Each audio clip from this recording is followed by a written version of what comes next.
Shalom, Bapak Ibu Saudara yang dikasih dan diberkati Tuhan. Kembali kita berjumpa dalam renungan malam pada saat ini. Firman Tuhan yang akan kita renungkan dari Kisah Para Rasul pasal 20 ayat 1 sampai dengan 12. Kisah Para Rasul 20 ayat 1 sampai dengan 12. Dan saya akan membaca dari ayat 9 dan ayat 10 dikatakan demikian. Seorang muda bernama Eutikus duduk di jendela. Karena Paulus amat lama berbicara, orang muda itu tidak dapat menahan kantuknya.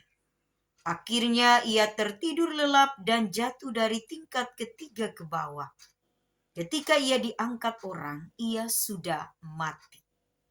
Tetapi Paulus turun ke bawah, ia merebahkan diri ke atas orang muda itu, mendekapnya dan berkata, "Jangan ribut, sebab ia masih hidup." Saudara-saudara, dari ayat ini atau bagian perikop pada malam hari ini, saya mengambil satu tema, yaitu ibadah dan kuasa kebangkitan Kristus. Saudara-saudara, Rasul Paulus kita tahu adalah seorang rasul yang banyak melakukan perjalanan selama pelayanan. Baik perjalanan untuk memberitakan Injil, mendirikan jemaat baru, maupun mengunjungi jemaat-jemaat yang ia dirikan sebagai bentuk daripada penggembalaan. Ia berkeliling di sekitar Yerusalem, Asia Timur, Asia Kecil, hingga sebagian kecil Eropa. Ayat 1 sampai dengan 6 dalam perikop ini mencatat bagian akhir daripada perjalanan misi Paulus yang ketiga. Pasal 18 ayat 23 sampai pasal 21 ayat 16. Di mana Paulus menetap selama beberapa hari di Troas sebelum ia kemudian meninggalkan Asia menuju Yerusalem. Di Troas pada suatu hari Minggu, Paulus berkumpul bersama jemaat di sana untuk memecahkan roti perjamuan kasih yang memulai ibadah dan diakhiri dengan perjamuan kudus. Dan ada dua kisah yang menarik, yaitu perjamuan dan Eutikus, seorang muda. Sedang tengah asik mengikuti perkumpulan jemaat Kristen. Duduk di jendela ruang lantai 3. Tetapi saudara, karena ia tertidur, ia terjatuh ke bawah, lalu mati. Namun Paulus dengan kuasa Allah membangkitkan ia kembali. Nah, selanjutnya, selama pemecahan roti dan pembicaraan hingga fajar menyingsing,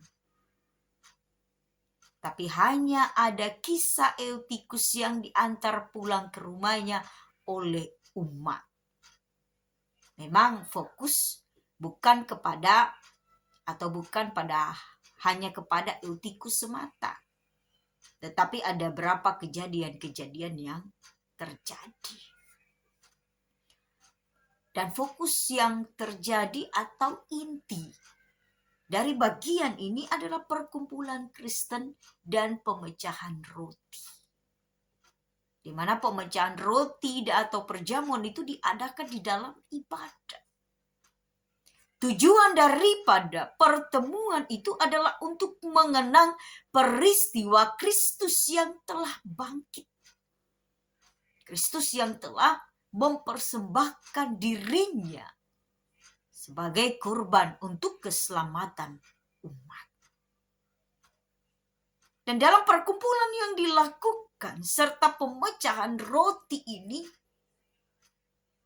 diyakini Kristus tidak hanya sekedar hidup, tetapi ia juga hadir di tengah-tengah persekutuan perkumpulan jemaat.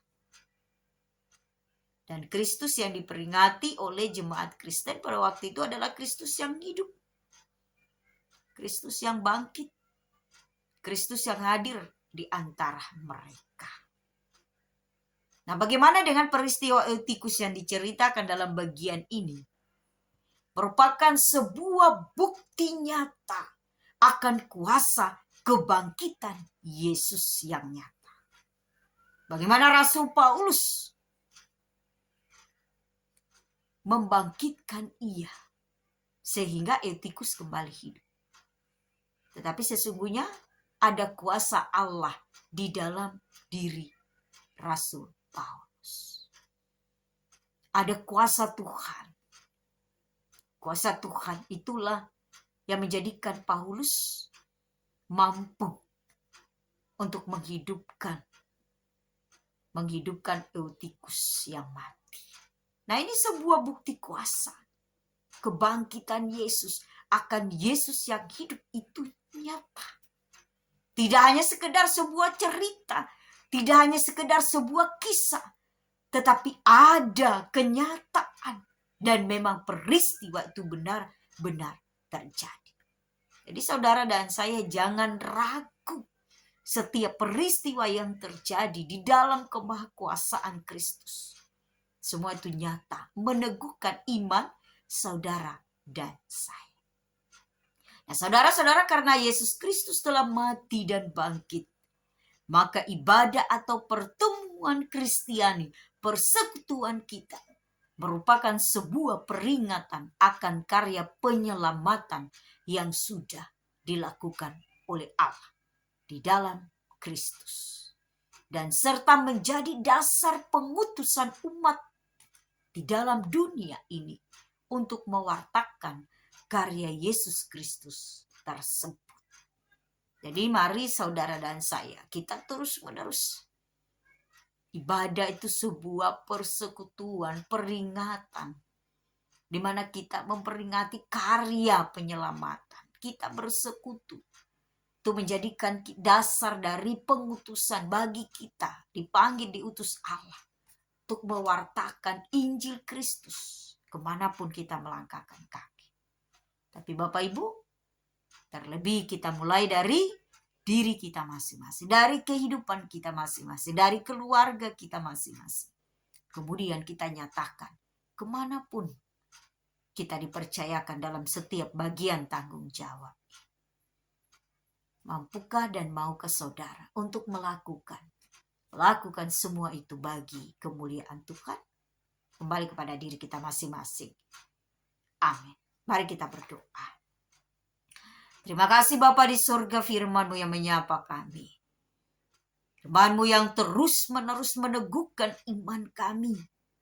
Bahwa setiap peristiwa yang terjadi, ketika ada kuasa Tuhan yang bekerja di dalamnya, maka mendatangkan mujizat yang nyata. Mujizat yang meneguhkan, mengukuhkan iman kami. Sehingga menjadikan kami orang-orang percaya yang terus-menerus meyakini untuk setia, untuk taat, dan menyatakan kebenaran Injil Kristus kemanapun kami melangkahkan kaki.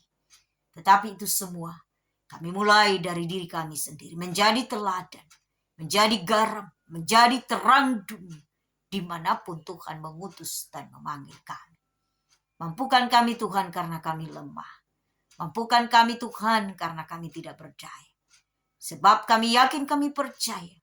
Hanya melalui urapan kuasa Roh Kudus mula kami dimampukan untuk menyatakan setiap karya dan kebaikan Tuhan dimanapun kami berada.